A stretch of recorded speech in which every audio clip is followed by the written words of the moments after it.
Hello, everyone. My name is Tom Cross, and I'm the publisher of the Santa Fe New Mexican. I'd like to welcome you here to the newspaper's 10 Who Made a Difference event today. We're honored you can join us. Now, it's obvious this is a different kind of 10 Who ceremony this year, but then 2020 has been a year like no other. Obviously, it's been a difficult time for just about everyone, but the 10 Who Made a Difference awards are about people who rise above difficulty, who work to help neighbors, or people they don't even know. They do it in a variety of ways and often band together to make Santa Fe and northern New Mexico a better place. But the bottom line is, these people sacrifice their time, sometimes their treasure, and often their own personal comfort to help. That's why we're here, to thank them for their selflessness and community spirit. There are times when people say newspapers only report bad news. To be sure, sometimes bad news is unavoidable. That's never been more true than in 2020. But there are times, many times, when newspapers report good news. We've had a lot of that in the New Mexican this year. We told stories of people who've done brave and beautiful things without the expectation of ever being recognized. And the great thing about Santa Fe is that regardless of whether generosity is in the paper, people remember, people are touched. I know that because every year when we put out requests for nominations for the 10 Who Made a Difference, we get dozens and dozens of heartfelt first-person letters from people who want to make certain the heroes among us get the thanks they are due. Trust me, one of the hardest things at the newspaper is to whittle down these nominations to just 10. That was especially true this year, when we also expanded our nominations to include teams of people, an appropriate nod to how the COVID-19 crisis has prompted many of us to band together. I think you'll be moved by the stories of our recipients. Today, you'll see the video presentations of our award winners. I know our staff at the New Mexican, from our reporters, photographers, and editors to our printers at our printing plant, are absolutely proud to be part of this recognition. We join our owner, Robin Martin, and her family in celebrating a special group of people in a special part of the world. Thanks for being here today. Congratulations to our recipients, and let's begin our celebration. Thank you. Hi, I'm Susan Cahoon, Human Resources Director for the Santa Fe New Mexican. And during the past few years, I've had the honor of being part of the team that organizes and puts on the 10 Who Made a Difference. While COVID-19 has compelled us to change direction on how we honor these courageous and compassionate members of our community, it has not in the least decreased our enthusiasm in heaping praise on their work. In that spirit, we're pleased to present to each of our honorees the symbol of our admiration and respect for their work. This bowl, manufactured by Nampe, is an enduring symbol of what it means to be a custodian of our community. Each one is etched with the year of the award. I thank each of this year's honorees for their hard work and commitment to improving lives in northern New Mexico. It's this same kind of commitment that drives the Santa Fe New Mexican in its mission to bring the day's most important news and information. Amid COVID-19 pandemic, the New Mexican has renewed its commitment to the community by supporting the work of nonprofits and lending a hand when needed. For more than 3 decades, the New Mexican has led a coalition of community-based organizations in organizing the annual Empty Stocking Fund, which provides emergency funding to people experiencing financial hardship during the holidays. Whether funds are needed to repair a car, pay rent, or keep the heat on, the need in northern New Mexico is always great, and more so this year. Each of the applicants to the fund is screened and vetted before funds are released, ensuring your donation to the fund is helping a specific, legitimate, and local need. So we ask you please to take the example of the 10 Who Made a Difference and take ownership of your community by donating whatever you can to the Empty Stocking Fund link below. On behalf of the Santa Fe New Mexican, congratulations to our 10 honorees. We thank you for watching and for helping your community. Hi everyone, my name is Phil Casals and I'm the editor of the Santa Fe New Mexican. Every year we learn about the amazing capacity for people in Santa Fe and throughout northern New Mexico to do great things for one another. This year is probably as critical a year as there ever has been to learn about those stories, because I think they provide a sense of hope and I think they provide a sense of reassurance, not only about who we are, but who our neighbors are. I think tonight you'll really see a wonderful collection of people throughout this community who really decide that they want to be part of making our community better. Do they ask for attention for this? No. I'm lucky enough to say we have reporters who go out and find those folks and bring that out of them. Many times they're sort of reticent to be able to talk about this because they don't want to thump their own tub, blow their own horn. So I think we're going to do that for them tonight. We're really excited about that because you're going to hear about their stories, what led them to be so community-minded, and sort of how that community-minded initiative really moves people all around Santa Fe and throughout the north. I know that you'll want to read more about these folks after you see this. You can go to enewmexican.com and see and read their stories. I'm really proud to be part of a community newspaper that cares so much about the town that it covers and the people who really pay our bills, and we're really grateful for that. I'd like to congratulate each member of the class of 2020. You've graduated, but we need you to keep coming back to school and helping us. Thank you for watching. Have a great night.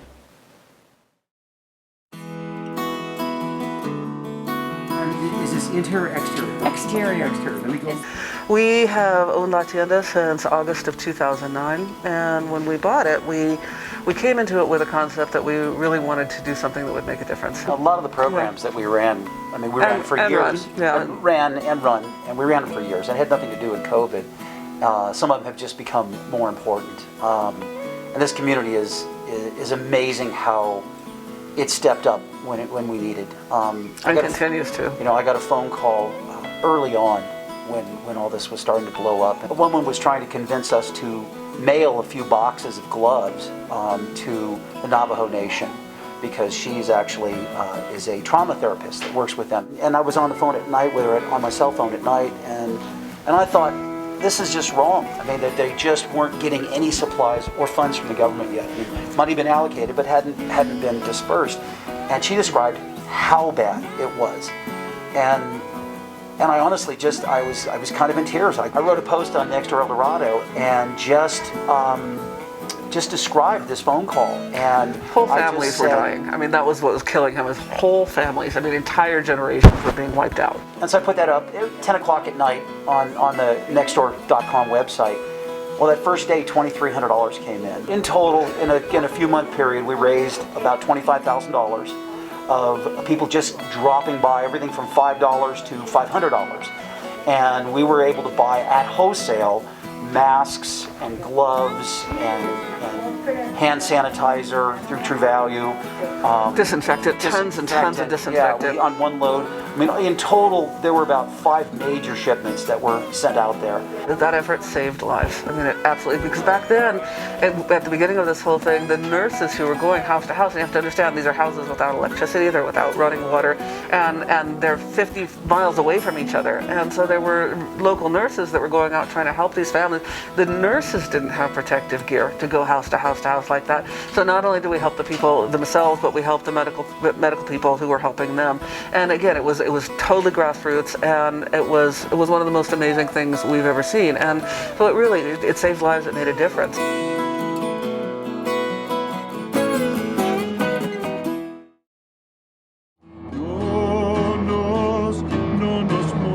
I was born and raised here in Santa Fe and got a degree in social work from the University of Michigan.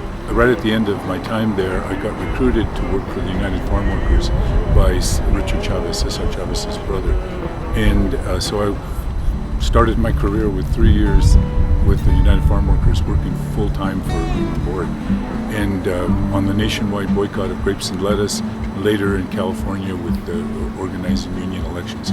But I really felt that was the most formative time of my life. That's where I really learned as organizing skills that I used for the rest of my life. So when I returned to Santa Fe, I worked for a couple of years as a school social worker at the Vargas Junior High, where I really saw the need for a Big Brothers Big Sisters program here in Santa Fe. And so we inquired into the national organization. I worked with a group of people who did all of the organizing work for getting the program started here in Santa Fe. I left the schools and became the executive director, the first director, for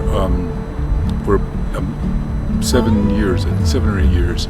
And then once the program was well established, I moved on and was very fortunate to land at the Churches, Symbols of Community program, which later became Cornerstones.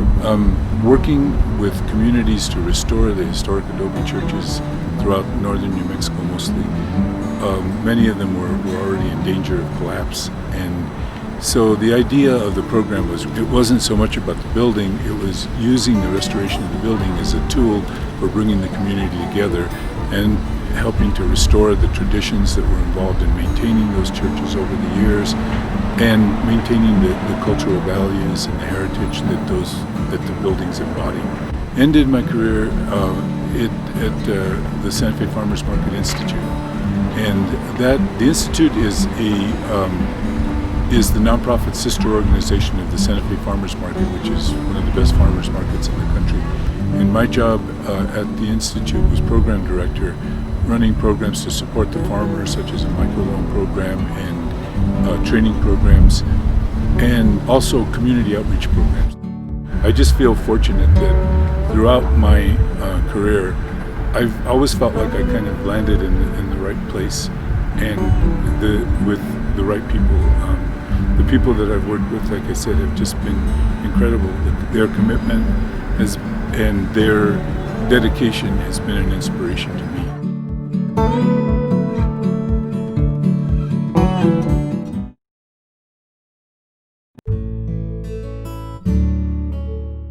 I moved to New Mexico from Wyoming in 1986 to embark on what ended up being a 30-year career in public service, primarily working for the New Mexico Environment Department. I also worked in water resources for the City of Santa Fe Water Division, as well as the Interstate Stream Commission. During that time, I served as a commissioner on the Santa Fe River Commission. The main thing that we did was help with the passage of the Santa Fe River Targeted Flow Ordinance.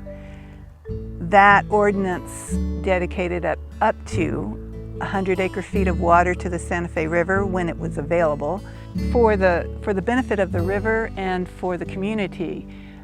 I also work with the Sierra Club, the Rio Grande chapter of the Sierra Club. We work on a wide variety of issues, including climate change issues, as well as supporting legislation that is protective of our air, water, land, and natural resources. I find a lot of peace of mind and refuge as a volunteer at the Randall Davies Audubon Center. I volunteer there at a capacity of doing restoration work or revitalizing their historic orchard and heirloom trees. So what we've done is we've tried to bring back the trees, the old trees that still have life in them, and we have actually taken cuttings of these old trees and grafted them, and now we have some young sapling fruit trees that are actually taken from the historic trees so that we can maintain those heirloom varieties for the future.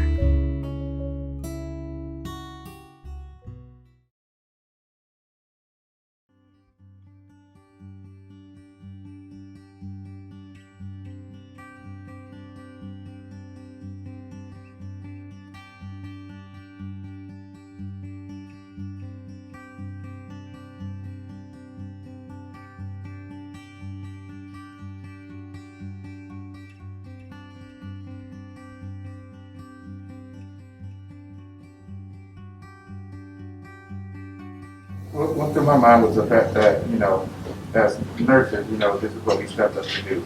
So, I was fortunate enough to be a part of this team, because I consider this team, this hospital, my second family. So to be a part of it, to be able to work with these great individuals, that's why I did it.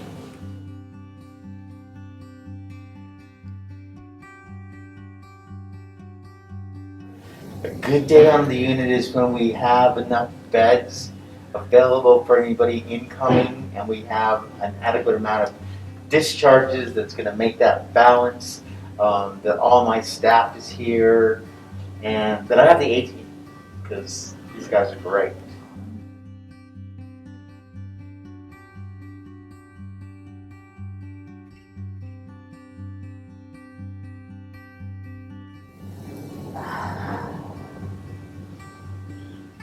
I don't want to see any more days when people are passing away from this, or we have just a bunch of occupied beds. I just want calmness.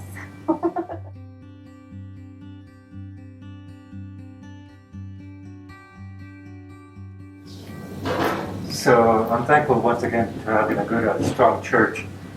Once again, if it wasn't for church, I would have not have grown. So what this has allowed me to do is grow spiritually. Either I can be once again in fear, I can be angry, I can be everything that's so negative, or I can be at peace, I can experience joy in the middle of a pandemic. So right now, I have peace days so that I have joy because of my growth spiritually. Once again, and that comes back, once again, being involved in church, being involved in what we call like life groups. But once again, as a family, we pray together inside the unit sometimes. So we brought that, we've incorporated spirituality into the unit as well. So that's what has helped me grow. And if it wasn't for that spirituality, it would be so much harder. It would be so much harder. I would be in a state of anxiety constantly.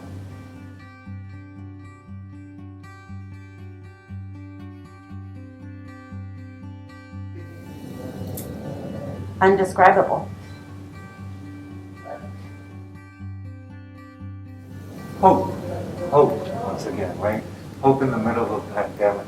That's would be one word. It's more than one word, but that's my word. Humbling. Perseverance, and also love comes to mind. That's more than one word. It's an Enrico thing. It's an Enrico thing. That's right.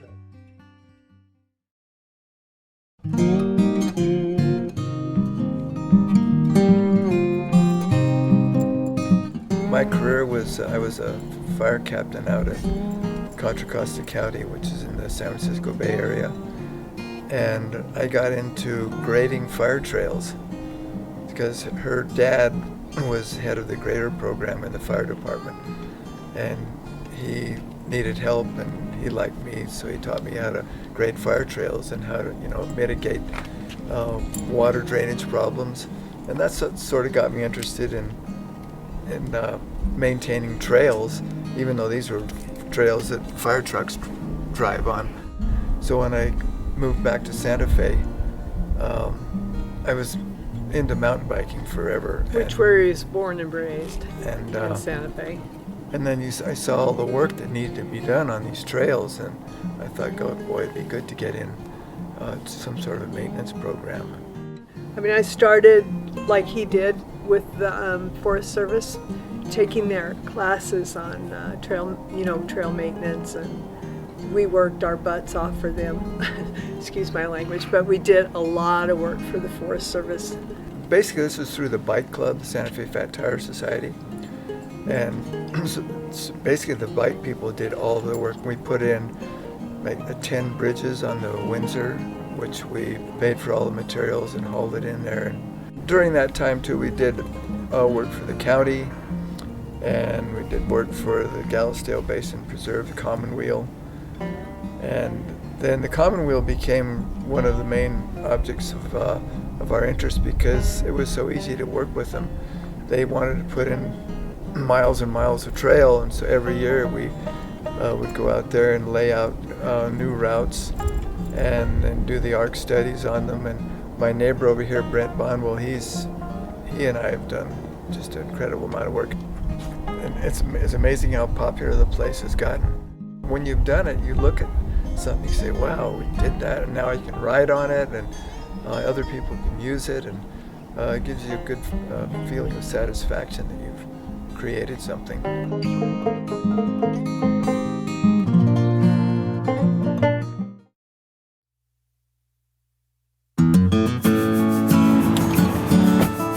Right after high school, I got married, and right after we got married, I got drafted. I was one of the very last individuals drafted in 1972. I made it a career because I wanted to serve my country. I did serve my 20 years, got out in 1992. Shortly after that, I moved back to Santa Fe, where I joined several organizations because of our culture, that I believe strongly about our culture and our traditions that the Hispanics have. I was a member of the Fiesta Council for the Cuadrilla, which I was their alfares in 2002, and stayed in the Fiesta Council till present. I was president 2 years. I've been a member of the Caballeros de Vargas since 2002. I was president of the Caballeros 4 years. So I'm very involved in trying to keep our culture and our traditions. And during 2002, I got a letter from the VFW that our post was being closed. I stepped up and put in to be commander here in 2017, where I have been commander since. And the reason for that is I believe that a lot of our members, they're missing out on a lot of claims that they could be applying for. And my goal is to help as many VFW members, veterans, as many veterans as possible. When I started here, there was 209 VFW members. Right now, there's 350 or 51. So we're moving up. We're doing a lot. We remodeled the place. I know we're closed because of the pandemic, but I'm still open. Well, my phone is still open. You can still call me, and I'll be happy to help whatever veteran there is that needs assistance.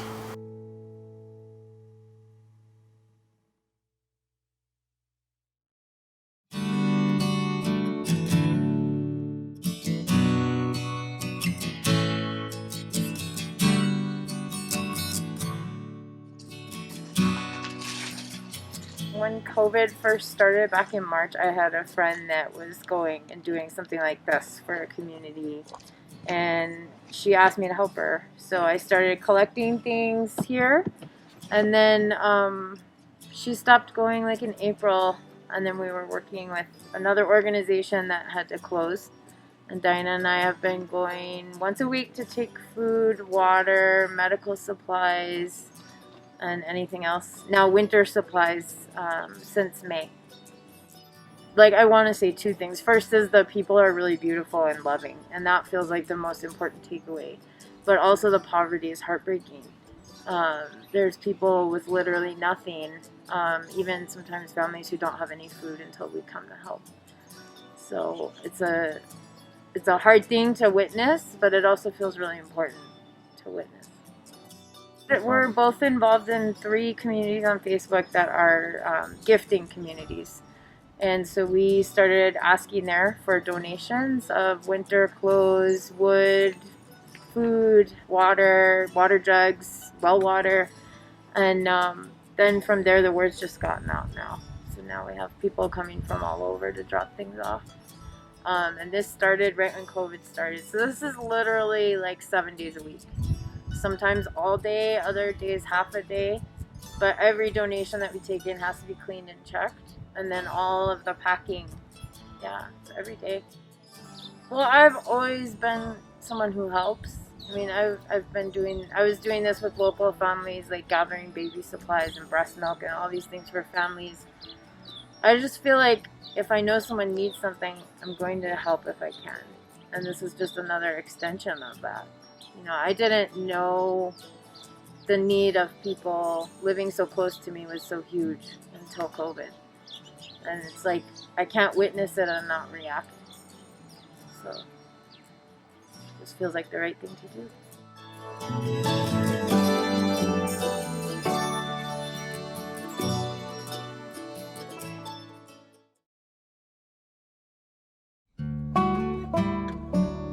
So Many Mothers offers practical, physical, and emotional support for families with babies 0 to 6 months. Generally, that's sort of a volunteer-based program where the volunteers go into families' homes and give them that sort of hands-on care. We've really expanded since COVID started, so instead of babies 0 to 6 months, we're working now with families with babies 0 to 12 months, sometimes even older than that.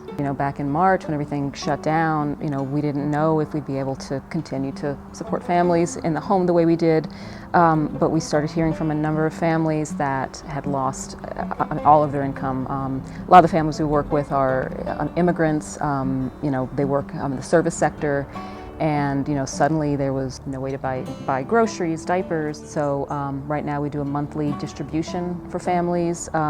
We provide about 60 or 70 families a month with diapers, formula, baby food, grocery gift cards when we can.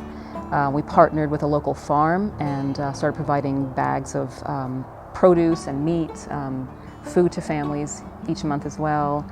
And then we also started a navigation program so that the staff member can sit down with families or work with them remotely and help them access the available resources in the community. I mean, a year ago we were on the verge of closure.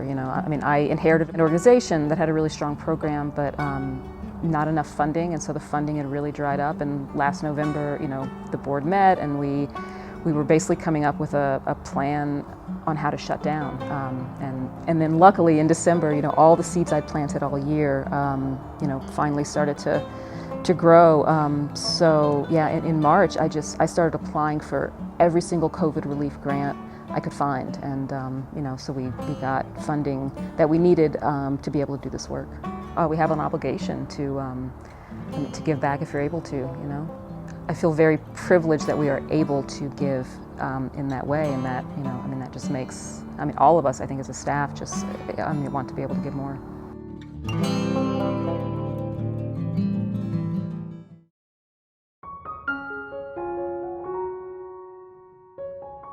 I was 32 years old. I had an Ivy League MBA. I graduated with an undergraduate degree with honors. I was married to an attorney. We owned our own home, had very good jobs, and I was dying inside. And I couldn't figure out what I'd done wrong, because I did what my culture told me to do. And I had, at the time he's now passed, I had an older brother who was 5 or 6 years sober at that point. And he suggested I might be alcoholic. And I was seeing a therapist, and I went to see her, and I asked her if she thought I was alcoholic, and she said to me words that saved my life, which it were. I don't know, but it seems to me if you think you are, you should go find out. So in July 1st of 1985, I walked into a small converted motel treatment center in St. Paul, Minnesota, and it was 12-step based. I spent 32 days there, and it changed my life. It changed the trajectory of my life. I've not had a drink or a drug since. And a large part of my recovery, I've done a lot of things around educating and advocating for people with substance use disorders.